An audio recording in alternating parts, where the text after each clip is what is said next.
Pada abad ketiga, dunia tasawuf dikemparkan oleh seorang tokoh yang bernama Husain bin Mansur Al-Hallaj, atau lebih dikenal dengan sebutan Al-Hallaj karena ucapan-ucapannya yang sangat mengejutkan dalam menggambarkan hubungan manusia dengan Tuhannya. Syair-syairnya yang sangat dalam pengertiannya sehingga tidak mudah difahami oleh ulama-ulama secara zahir, apalagi kebanyakan orang-orang. Al-Hallaj dilahirkan di kota Tur yang bercorak Arab di kawasan Baidoh, Persia Tenggara pada tahun 244 Hijriah atau 858 Masehi. Berbeda dengan keyakinan umum, ia bukan orang Arab melainkan keturunan Persia. Kakeknya adalah seorang penganut Zoroaster dan ayahnya memeluk agama Islam. Di usia yang sangat muda, ia mulai mempelajari tata bahasa Arab, membaca Al-Quran dan tafsir, serta teologi. Ketika berusia 16 tahun, Al-Hallaj merampungkan studinya, tapi merasakan kebutuhan untuk menginternalisasikan apa yang telah dipelajarinya, hingga pamannya pun bercerita tentang Sahal Al-Tustari kepada Al-Hallaj. Dia pun tertarik. Kemudian segeralah Al-Hallaj pindah ke Tustar untuk berkhidmah, mengabdi kepada sufi yang bernama Sahal Al-Tustari.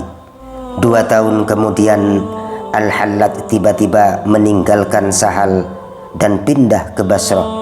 Di Basrahlah ia berjumpa dengan Amar Al-Makki yang secara formal menasbihkannya sebagai sufi.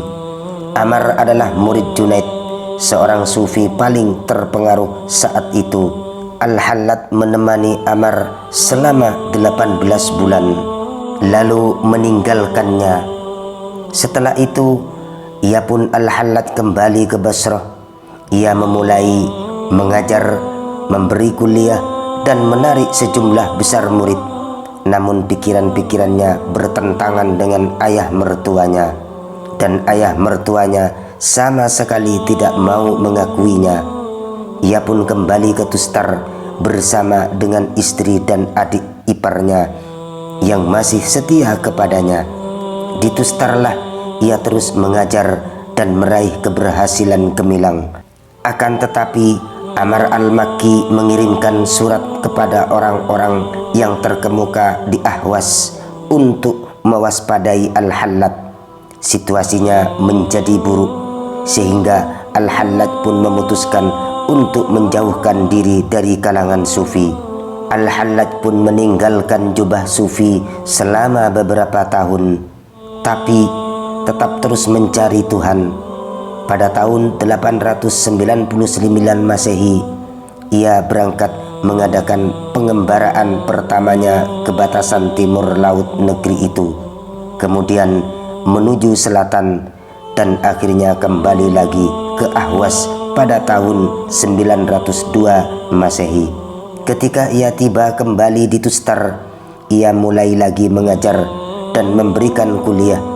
Ia berceramah tentang berbagai rahasia alam semesta dan tentang apa yang terbesit dalam hati jemaahnya, hingga ia dijuluki Al-Hallaj Al-Asrar dan berhasil menarik sejumlah besar pengikut.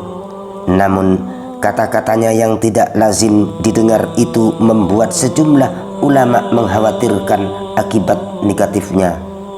Kemudian pada tahun 906 Masehi, ia memutuskan untuk mengemban tugas mengislamkan orang-orang Turkmenistan dan orang-orang non-muslim di daerah lain. Ia berlayar menuju India Selatan, pergi ke perbatasan utara wilayah Islam, dan kemudian kembali ke Baghdad. Perjalanan ini berlangsung selama 6 tahun dan membuat Al-Hallaj terkenal di setiap tempat yang dikunjunginya. Jumlah pengikutnya semakin bertambah. Pada tahun 912 Masehi, Al-Hallaj menunaikan ibadah haji untuk ketiga kalinya. dan itu menjadi titik awal kondisi majdubnya.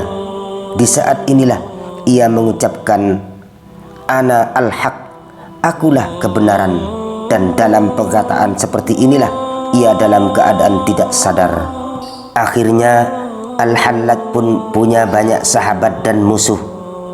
Para pemimpin oposisi yang kebanyakan adalah murid-murid dari Al-Hallaj memandangnya sebagai Imam Mahdi atau juru selamat.